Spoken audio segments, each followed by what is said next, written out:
Hi, Ashley. It's good to have you on the Recovery Matters podcast today.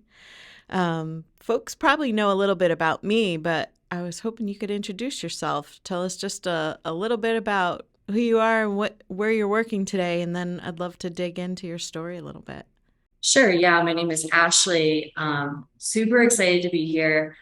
Really passionate about recovery. I have 7.5 years sober, and I like to say I'm in recovery from a co-occurring disorder. I think mental health and substance use go hand in hand a lot of times. And so alcohol was my drug of preference, and I started using around 13. We'll maybe get more into that in a little bit. But I also have bipolar and I have a pretty crazy trauma history, which all led to the severity of my drinking.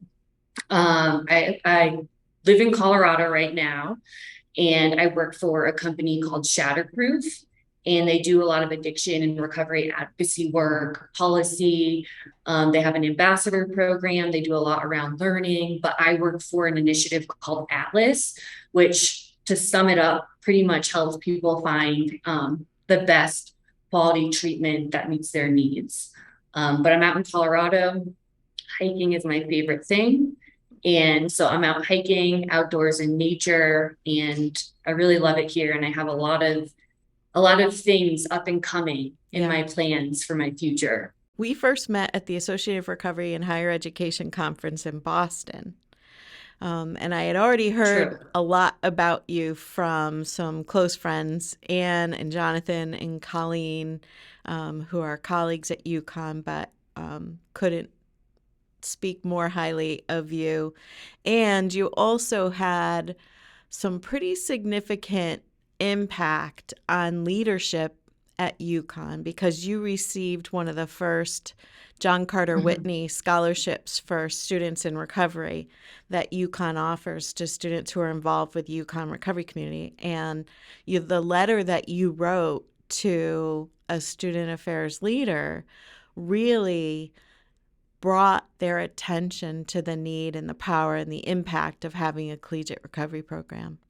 So maybe share a little bit first about you did grow up in Connecticut. Is that true? Yeah, Yeah. So where'd you grow up? What it was like? Do you have siblings? Maybe share a little bit about your family background. sure. Yeah, so I grew up in Stonington, Connecticut. Mystic, most people know Mystic. Hmm. Beautiful town on the ocean. So grateful. Didn't realize how much I took it for granted until I moved away. And then I was like, wow, I grew up in one of the most beautiful places.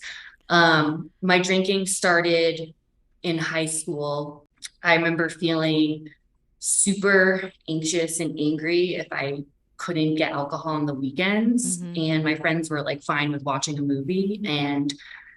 But like I was also a high achiever, which really confuses people Hmm. because it was like I was getting straight A's, but it was like I worked hard and then rewarded myself with alcohol. And then by the time I got to UConn, I was drinking and writing at the same time. I used to say, write drunk, edit sober. Ooh.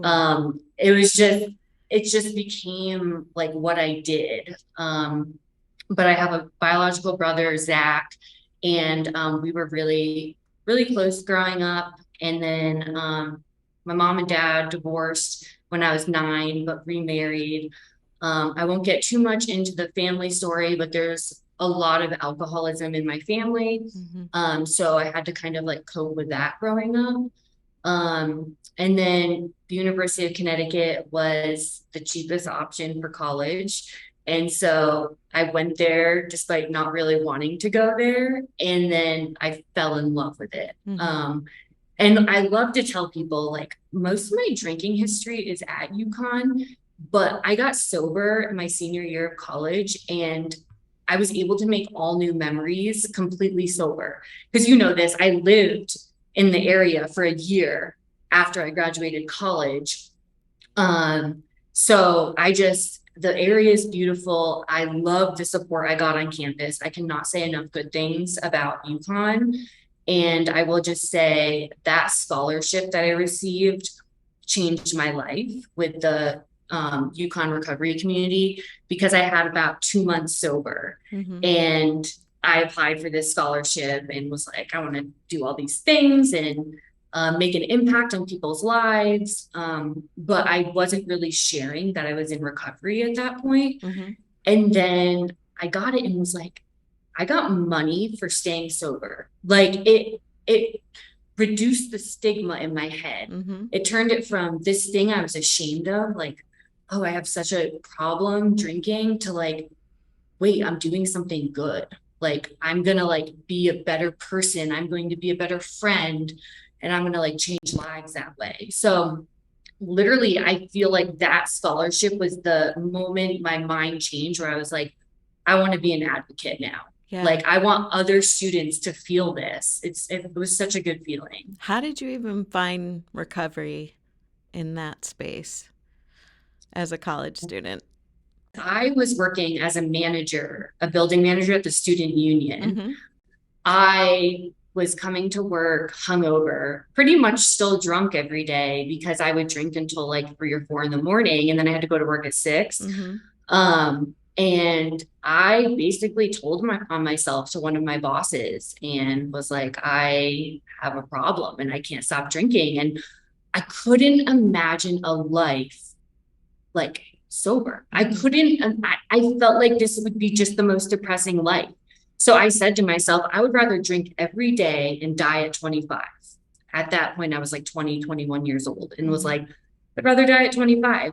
And my boss, Kim, one of my bosses, she was like, no, like, you're going to get sober.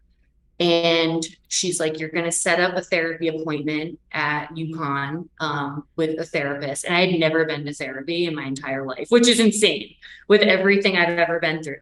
And so I was like, she's like, we're not going to fire you. We're not firing you. We love you. We want you here, but you need help. Mm-hmm. And I was like, I can't do it. And so I was like, I remember I was sitting in the parking lot at UConn, and I called and I did a triage call, set up an appointment. And then I met with Jonathan Beasley like 2 weeks later. In that time, for those 2 weeks, I drank so hard. I just was like blacking out every single day until the point I ended up in the hospital. I was drinking and driving, blacking out. And then I woke up in the hospital and I looked at the ceiling and I was like, where am I? And then I was like, I'm in the hospital. And I was like, I'm done. I am so done. I'm so sick of this lifestyle. Like, Kim is right. Like, I need to get sober. And so I had that readiness, which I think someone has to have. And I had that surrender moment. And I walked into Jonathan's office and I complained about everyone for an hour. Like, I didn't even talk about myself. I was like, this person did this. And then he's like, let's talk about your drinking. And so we did. And he was like, you're past the point of harm reduction. Like, you're going to die if you keep drinking like this. This is really severe. So he said, go to the Yukon Recovery Community. We have a meeting tonight. Nice. And so I walked over. I was so nervous. And I made friends with a bunch of young people who you probably know. And they just scooped me right up. And I have not had a drink since that day. That's incredible. I want to pause for Yeah. just a minute because you went fast through a couple of things that Sure. I'm seeing as really powerful in students getting access to recovery. So the first thing Sure. is you had a boss who knew at least one option of what to do, which is incredible. And so we've been in this process of building recovery allies by doing formal trainings over the last couple of years at UConn. But just to start to have folks know what to do if that ever happened. So kudos to you for saying what the problem was and sharing it with somebody. Kudos to Kim. I don't know which Kim, if she's still there, but kudos to Kim for knowing not to ignore what you just shared, for being somebody that could honor you and get you connected with a resource. But then you went to the hospital. Was that the first time you had been sent to a hospital for blackout drinking? No, I had gone once for a concussion, twice for a concussion from drinking. I had hit my head really, really hard. Mm-hmm. And I had bruises all over my body. And I went because I was just super worried about my brain. Yeah. So it happened a couple of times. And at some point in this conversation, I'd like to hit on my experience with community standards, Yeah. what happened there. So one of the things that I heard from one of my students is that her first transport to the hospital was not a positive experience. So the first Mm-hmm. responders did not treat her with compassion.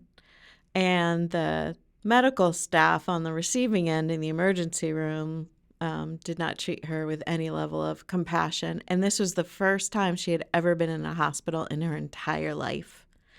Didn't have her Mm-hmm. phone, didn't have a friend, wasn't treated by medical staff. And a lot has happened. So this was 4 years ago. So now we have recovery Okay. coaches in the emergency Mm-hmm. rooms that UConn would transport somebody to, and the medical staff, the receiving staff, have advanced in their understanding and empathy and knowing how to connect somebody with resources.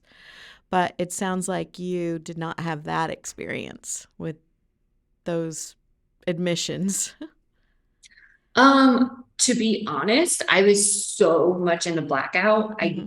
do not remember most of my experiences. That last one, I just know that I passed out in front of law enforcement and they sent me to the hospital. But it wasn't until I woke up in the morning, I was like, where am I? They brought me my discharge paperwork, no conversation about recovery or anything. So I was just really blessed and lucky that I had that therapy appointment set Mm-hmm. up already because I probably would have just kept drinking like Kept most people going. do. Yeah. Yeah. So, as you mentioned at the beginning, the passion for advocacy that you and I share is that so much has happened, and even that was probably 7.5 years ago to today. Your experience of not getting connected to recovery in some way, or at least being offered the chance, has transformed because of voices like yours. So, tell me about Mhm. the community standards experience. So I just feel so blessed. And I almost got suspended from college. Mm-hmm. I had 2 months sober around the time I was getting the scholarship, Mm-hmm. and I was called into community standards. I got a letter, and I walked in, and they had all the paperwork on their desk to like suspend me. And I talked to them about it and they were like, you have like 5 or 6 incidences on your record. And they were like, we should have called you in before this, but it must have got lost in translation. But we suspend people after 3 incidences. And I was able to like talk to them and I said, I have been sober for 2 months and I want to stay sober. At that time, I was doing the collegiate recovery program Mm-hmm. once a week. I did harm reduction group once a week. I did individual therapy once a week. I did a 12-step meeting every single day.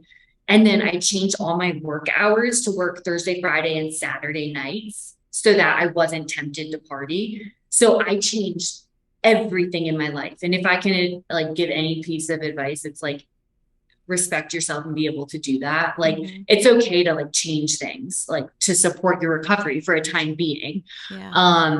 And they recognize addiction as a disease, like for the first time ever. Mm-hmm. And they were like, we're going to give you a chance because like you actually are sober and want to stay sober.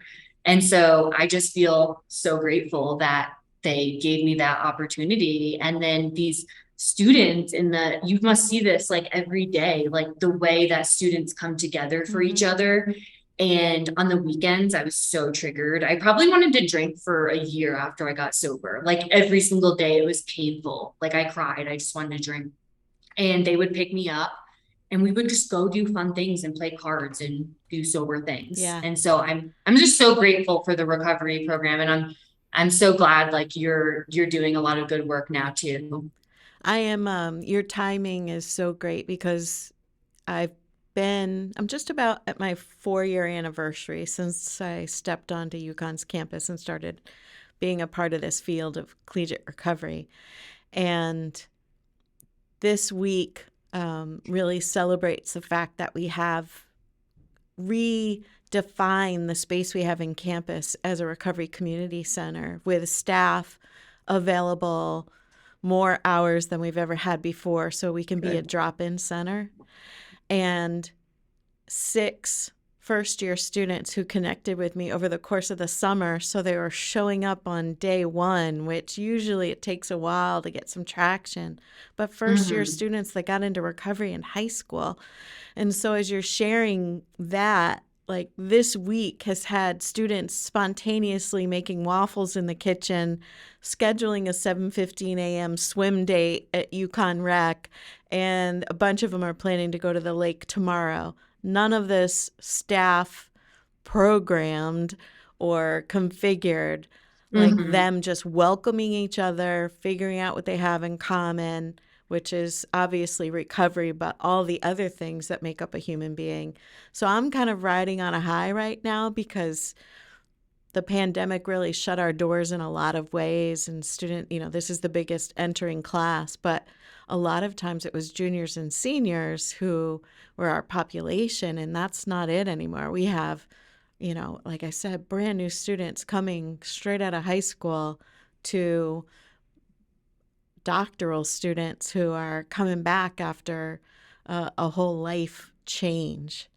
Mm-hmm. And the fact that you caught fire like so quickly on day 1 is just incredible. And it's like wonderful to see. So when you Mm-hmm. graduated, you're walking off having your recovery validated in a few ways, right? The fact that you didn't get dropped because of this community standards, and Right. you got a scholarship that told you that recovery was valuable pretty quickly. So what happened next? So then I had connected with the Association of Recovery in Higher Education. Mm-hmm. I saved my money. And I'm telling you, I had no money. Like I shared this recently. I was sleeping on a broken bed. I was working for an adolescent group home um, for adolescent boys in Bolton, around Bolton, Coventry area. And I had no money. I was basically just buying pasta because it was like 50 cents a box and like Mm-hmm. making that every night.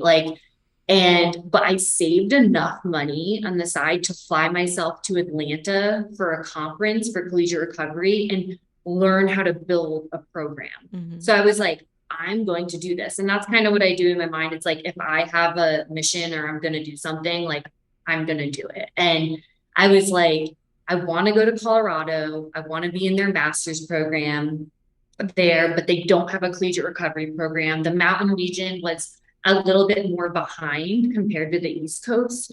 And so someone said to me, could have been Jonathan, I don't remember, but was like, you can do it. Like, you can go start it. Mm-hmm. So I took in as much information as I could. And I remember on the flight home from Atlanta, I started drafting emails.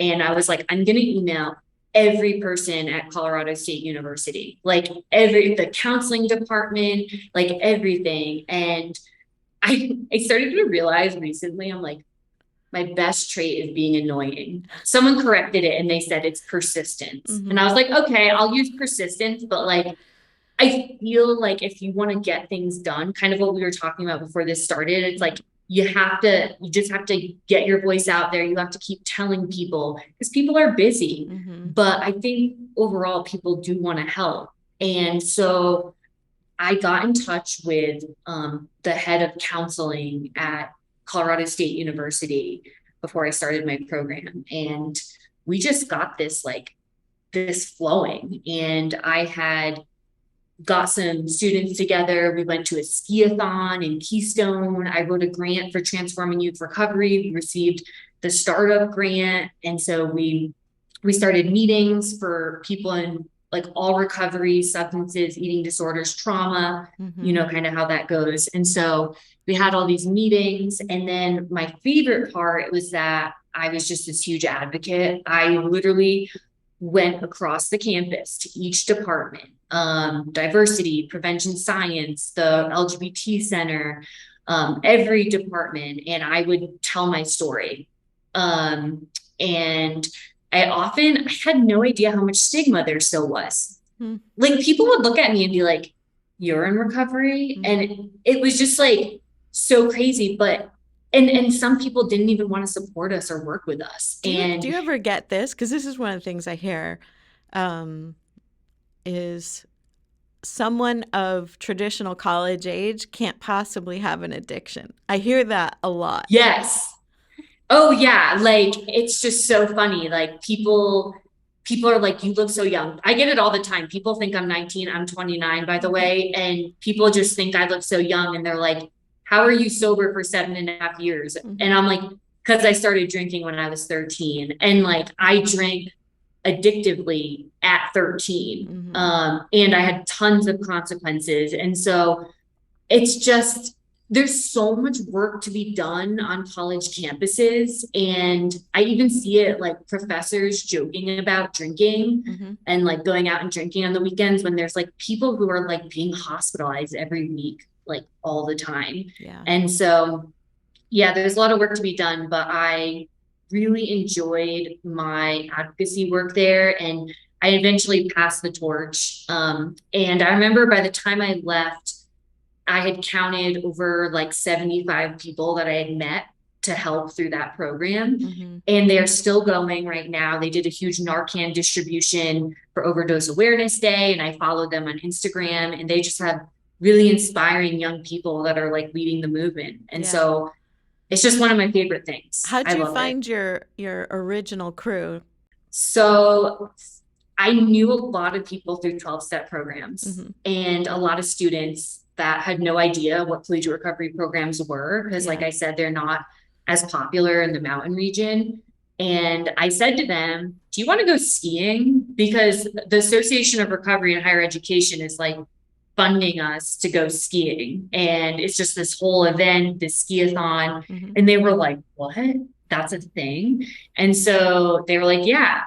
And so we went for this weekend. It was like 5 or 6 of us. And we went skiing and listened to all these keynote speakers and had the best time. And they became my crew. Yeah. We met every week at a coffee shop Mm-hmm. because the school still wasn't really recognizing that recovery was important. Yeah. And so we were like, well, we're going to do this important. And we met in the basement of a coffee shop called Mugs every Monday night for like a year Yeah. and through the summer and everything. So it was great. That's awesome. So you passed the torch, and I think you took a southern journey, right? Didn't you go a little south to the desert? I did go south. I went to New Mexico. That was the next part of my journey. Yeah. And what made you leave Colorado? So here's something I'm really passionate about talking about is that just because you get sober doesn't mean that life magically gets better. I had a lot of trauma. I had my mood disorder kicking in. Suicidal thoughts plagued me daily. And I was also in the marriage and family therapy program, master's program at CSU. And it was triggering. There was a lot of work that when you're working with these children that have trauma, these couples that have conflict, I had a hard time doing it. And I hit my own bottom with a lot of things that were going on in my life that could be a whole different podcast of its own. Yeah. And so I needed help. I had to admit that in my own sobriety in the last 7.5 years, I went to treatment 4 times for mental health. Mm-hmm. And it added up to about a year. And so there was this place called Life Healing Center in New Mexico, and they had all kinds of like alternative treatment therapies and talk therapy and somatics. So working it out through your body. It was so fantastic. And then I developed the most amazing support system there. So I stayed and I went to 12-step meetings. I got really involved in my recovery again. And I was estranged from my family for 3 years during that time. And one day I woke up and I was like, I'm going to embrace forgiveness, healing, and something came over me. I don't know what that is, whether that's God, whatever it is, it's a miracle to me. And I have forever been changed like since then. And I feel so grateful. I've reconnected with my whole family. I'm really close with them again. And we're just working on our own healing journey at this point. Yeah. So it was necessary. However, I never finished my master's program. So my plan is to go back next year and finish it because I'm really close to done. Yeah. That's incredible. And I've shared on the podcast before that 4.5 years ago, I came to a standstill with life, mostly Hmm. around my corporate career. But there were things that had led up. My nephew, who was the same age as me, had died from alcoholism. He had never even come close to getting into recovery. And I had been in recovery for over 26 years at that point. So a Hmm. bunch of things just happened.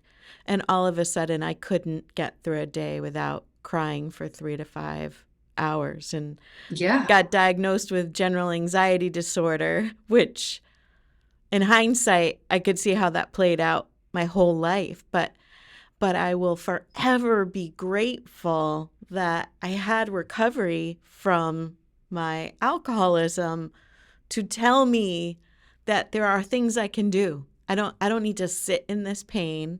I have recovery tools and resources that I can leverage. And it sounds like you leveraged Mm. them and got yourself to. Because life in recovery to me has brought every blessing in life. It is incredible, but life still freaking happens. And so Yeah. the difference is you at least have a place to start, where a lot Hmm. of folks don't don't even know the tools, resources, people that can help get you through when life deals it up. Like the difference is if I was still drinking, I would be dead. Like there's between my bipolar, my trauma, and how severe my drinking was. Like alcohol poisoning that turned my mouth and my fingers purple for weeks at a time, like severe alcohol poisoning. So between all of that, like I wouldn't be alive at this point. So, they say like life on life's terms, Yeah. like this is I love the saying, like trauma isn't your fault, but healing is your responsibility. Mm-hmm. And um, I still have a very like compassionate approach, and I don't think anyone should experience any type of trauma, but like when I can take ownership and be like, I am going to do this healing for myself and like Mm-hmm. be this empowered woman, like I just feel so inspired and like that I'm going to change people's lives and like do something good. Yeah. I really wasn't that exposed to bipolar disorder before I started working with UConn, and now, as with anything that I'm supposed to learn in life, it starts popping up elsewhere. So it's actually popped up in my extended family situation too. But Hmm. I have found over the last 4 years that I've worked with almost zero students who don't have co-occurring disorders. Um, Right. So if you were to guide somebody like me who hasn't had a lot of experience with bipolar, like what are the things in terms of support that are helpful for that piece of your recovery? So I will say, number one, I believe in medication. I believe in the right medication. I'm Mm-hmm. not talking about taking medication that's not prescribed, Mm-hmm. but to have a doctor who's really good and knows your history because it was crazy for me. I had these thoughts of dying every day. And then I went to Life Healing Center. They put me on the specific medication, and everyone's different. Mm-hmm. I felt normal again. Like I was happy. I could wake up every day and function. And like I could not function before. So I think I'm absolutely for that. And I know there's parts of recovery culture that may not completely believe in medication, but I am the person to come to if anyone has questions about that. Yeah. So that has been key for me. But then that doesn't do everything. So my friends, my support system, like they are solid. I work really hard to have amazing friends and amazing community. And so getting involved, whether it's 12 steps aren't for everyone. I do enjoy them, but There's She Recovers. I've actually been participating in the Phoenix Sober Active Gym. Mm-hmm. So I took up boxing, and so now Nice. I'm a boxer. They do some awesome restorative yoga classes. And so I'll do a couple of those, but for me, nature is huge. Mm-hmm. So if I'm feeling down or I feel depressed, like just getting out in nature, calling a friend, doing a guided meditation. I think those are all the key ones for me. Yeah. Um, Speaking of the Phoenix, I'm a super fan and was in Colorado for the Multiple Pathways of Recovery conference. And I have Awesome.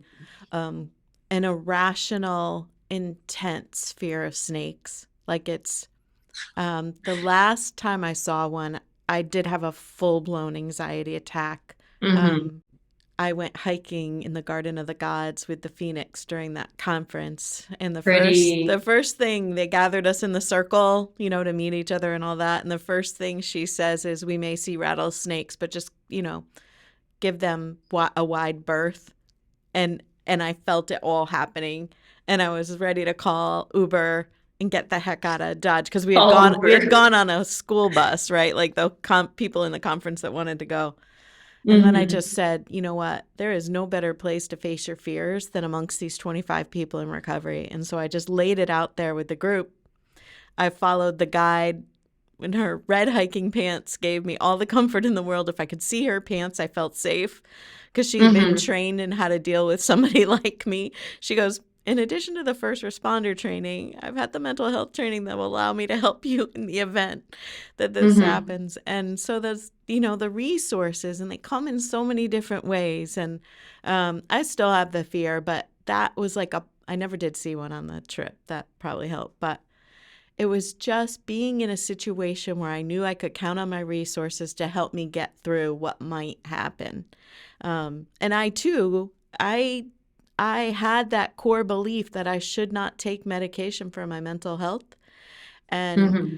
I toughed it out after that kind of complete breakdown for 3 months. And it was a year later, I had sustained a major physical injury and lost the ground that I had attained. And I did get a prescribed medication to help me with, ironically, it's an antidepressant, but it helps with the anxiety. And it just Hmm. put me in a place of feeling normal. So I think everybody is different, but did it take you a while to find the right provider? Because I find in my own story and with student stories that sometimes it's hard to find the right provider that you can click with and can help Oh you. yeah. Yeah, it took me a really long time. Especially because I've moved so much, because I Mm-hmm. was in Connecticut, all in sobriety, Connecticut to Colorado to New Mexico. I came back to Connecticut for a year, and then I just moved back out to Colorado a couple months ago. Mm-hmm. So I've had to jump around with providers, and I've had all different kinds. Someone who's like, you need to take this, like, and very demanding. And then my doctor now is like so collaborative. He'll talk about options and side effects of each one and like what one sounds the best to me. And he specializes in addiction too, Mm-hmm. and mental health. So it's just really, and he's a primary care doctor. So he does like a little bit of everything, but that for sure. And then therapists, like I have jumped around to so many therapists. And so I just recommend to people like find someone who's a good fit. Don't feel bad about saying like this isn't working out. If it's not, Mm-hmm. people specialize in different things and people just have different personalities. So yeah, I guess that's what I would say about that. Yeah. So I'm curious. Something I'm wrestling big time with right now is that, my original recovery would tell me that recovery equals sobriety. And so you celebrate sobriety, you celebrate substance free time. That's how you honor and celebrate recovery. And I have come to a place where I have a much more expansive view of recovery, and that recovery doesn't necessarily equal sobriety, or your whole journey of recovery might not equal the amount of time you've been substance free. Um, Mm-hmm. and and even in circles where folks have a really expanded mindset, I still see it kind of coming up that recovery equals substance free time. So I'm curious where you are in all that and what kinds of thinking you've explored. Okay, so I have been on such a journey with this, and it's a really good conversation. When I first got sober, I believe that recovery was abstinence-based recovery. Mm-hmm. So me abstaining from all substances meant that I was in recovery. Um, as I started to learn more about harm reduction, the movement, just the importance of it, and that like also people who use drugs are just as valuable as the person who's not using drugs. Like we're all worthy and valuable. Um, and so whatever people can do to like I have friends will be like, I don't want to give up drinking completely, but I need to make a lifestyle change. And I'll be like, okay, then like cut back, or like how does that work for you, you know? And I just believe it's up to every person to say like what their recovery is. Yeah. For me, it still is like that I've been substance free is my recovery journey, but also over time, I've added the mental health aspect into it. Yeah. So like I've had episodes of mania and depression in the last 7.5 years, but I've been in recovery in my mind from substances and bipolar for the last 7.5 years. Yeah. So just really depends. There's a lot of thoughts about it out there. Yeah. And, and that's why at the Yukon Recovery Community, we adopted CCAR's definition of recovery, which is if you're in recovery if you say you are. Like, I love that. we don't need to fight about this. When students walk into that house, which you're familiar with the Cordial Stores house, right? Because I know it came after your time. I've never been in that house. All right. You must make a visit when you're next in Connecticut. I would love that. So it's this house that's over 250 years old. It was built in 1757. Wow. And we try to make it this cozy space with a meditation room and an art and gaming room and our living room space and the kitchen and all of that. But where was I going with this whole thing? What I want to be able to say to students, because we are seeing more students with eating disorders and self-harm disorders and anxiety and depression, and they're wondering, do I fit here? Like, can I be a part of this? And I'm like, absolutely. What I want them to know is, we have some guidelines because I want this one building on campus to be able to confidently say, this space is substance free. So we need to hold like one physical bricks and mortar place on campus to say it is substance free. So we have some light guidelines around that. But, well, it's not light guidelines, but who gets access independent of staff being there? There are some guidelines on how you qualify for that. But I want to be able to say what you'll find here is vulnerable sharing, honesty, and trustworthiness. So, like what you say here will stay here. People will take risks and be vulnerable here. And if you're honest, a lot of things will get better in your life. It's like just to really keep it simple. Because I think that's what's missing in the connection on most college campuses, right? It's students, especially if you're not coming with your squad already or with your best friend, like finding that and finding it before you find drugs and alcohol as the means to connect can be hard. Yeah, I found that like, as far as that goes, like the biggest thing is not glorifying substance use. So if I'm going into a space, yes, I'm substance free, drinking was a huge part of my story. And then someone else, their issue is self-harm, but like substances aren't an issue and they still drink occasionally. Like it's gonna harm me to hear about their story of like they went out and had a really fun time at a party. So to like protect and keep everyone safe in that environment, not glorifying it is okay. But like, everyone should be welcome that are like seeking a better life and better health around that. Yeah. And another thing I noticed was like at Colorado State University when we had these meetings, because they're different than like 12-step meetings where you talk about a specific issue. Mm-hmm. And we were all recovery meetings, so we were open. And all of a sudden, there would be four of us talking about an eating disorder Mm-hmm. and be like, I'm really struggling with my food intake, I'm binge eating, I'm restricting. And that's when we started being like, wow, a lot of this is co-occurring. Mm-hmm. And this should be a safe place to talk about anything as long as we're not triggering someone else. Yeah. And I think you know this well. The lines are blurry Mm-hmm. and it's confusing between what can be shared and what's triggering, and the lines in that are difficult for sure. Yeah, I agree. And that's why for our meetings, they're always staff led Mm-hmm. in the space so we can help manage that. But I sometimes wonder if we're we always try to policy things or put a guideline or rules. And is that because we're avoiding difficult conversations? So, can we Mm. learn how to talk about the fact that, and we had this example last year, a student who was in recovery from cannabis use disorder was still drinking, but sending to their fellow collegiate recovery members pictures of them out drinking on a Friday night, right? Mm. So Yeah.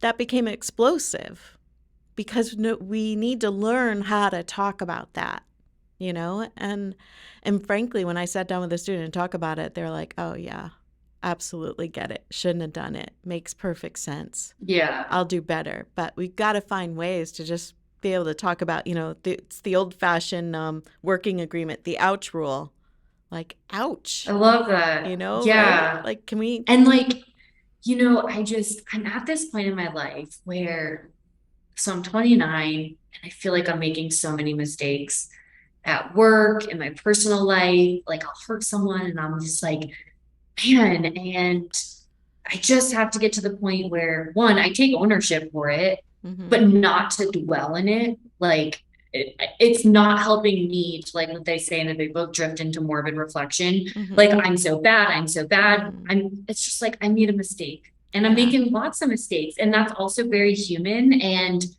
I grant a lot of forgiveness to people who have hurt me or made Mm-hmm. mistakes. So it's just like grant myself that forgiveness too of making a mistake. And that's the thing about college campuses. We're all so young at Yeah. that point. Like you do make a lot of mistakes, and that's just part of the journey. And it's like, I love what you said, like, ouch.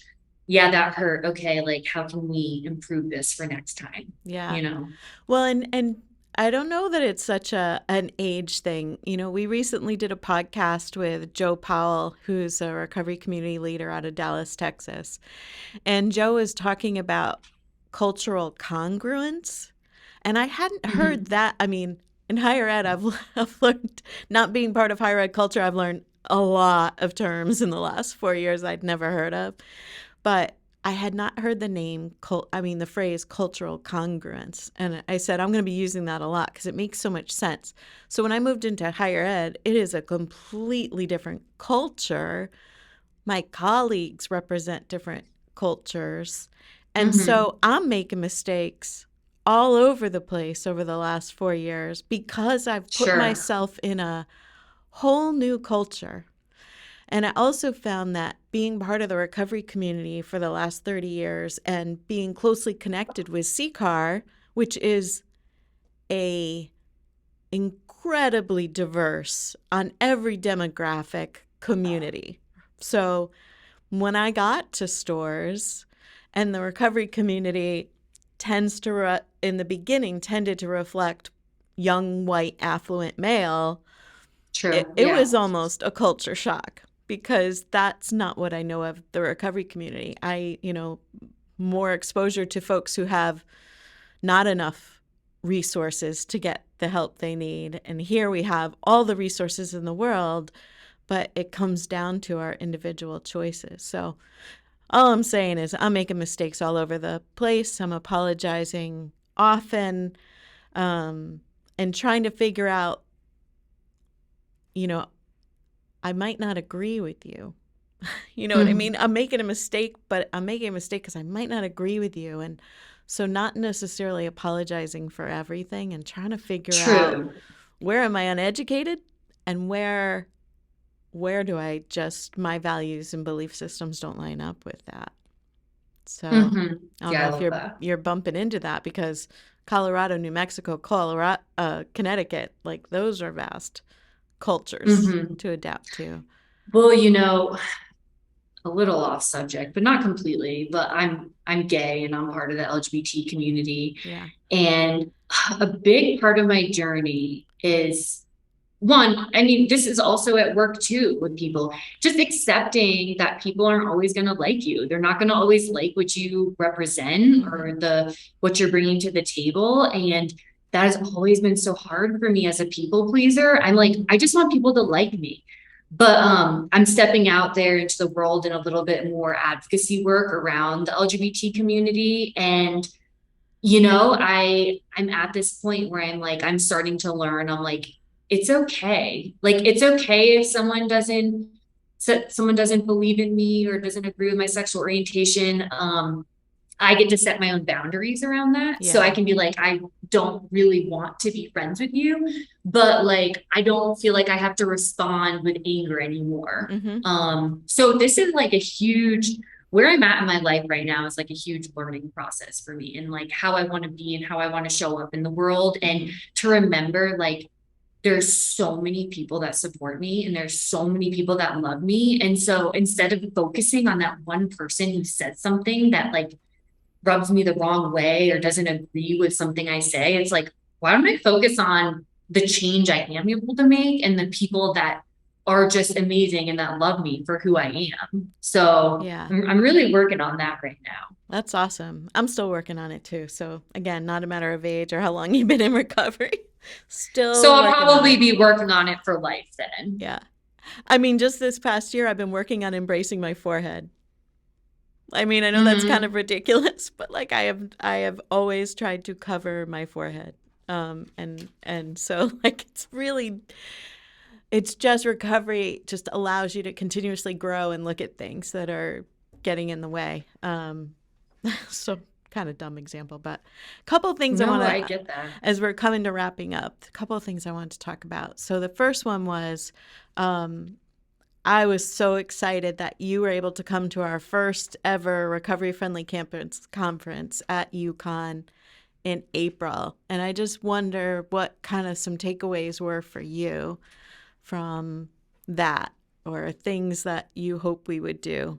I just overall I love the community aspect of it and being able to collaborate with a bunch of people all over campus. Yeah.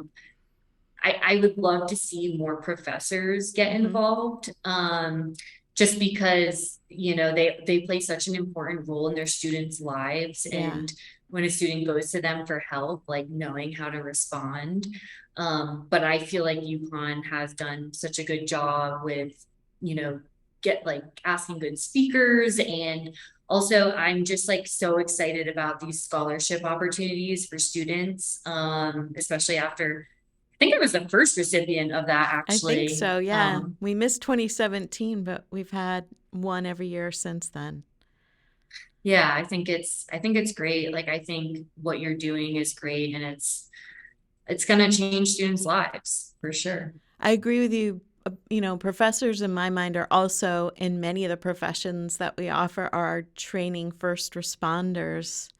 And I mean it first responders in terms of therapists, counselors, hmm social workers. And we're still using outdated language and we're still not really talking about the impact of substances on mental and behavioral issues. Um, Yep. and then I wanted to ask you a little bit about, I know that you're doing more advocacy for young adults in recovery in the LGBTQ community. And so, what some of your passion in thinking about that right now? So yeah, I have a lot going on. I did start a blog site called nextgenerationrecovery.com. And it's pretty much saying like it's focusing on marginalized communities that haven't had a voice. And I have a guest blog where people can come on and share part of their story or their story around how recovery has been harder being in a marginalized population. So that's like one little side project I'm working on. And then I have a girlfriend and we started a Instagram account called it's at Brave in Love 143. Uh-huh. And so we make like fun videos documenting our love story, and we're going to share on trauma, substance use, mental health, and the intersection of it with the LGBT community. As we know, marginalized populations are more likely to use drugs or substances. Yeah. So we did that, and we are actually going to be starting a podcast. Probably not until the new year.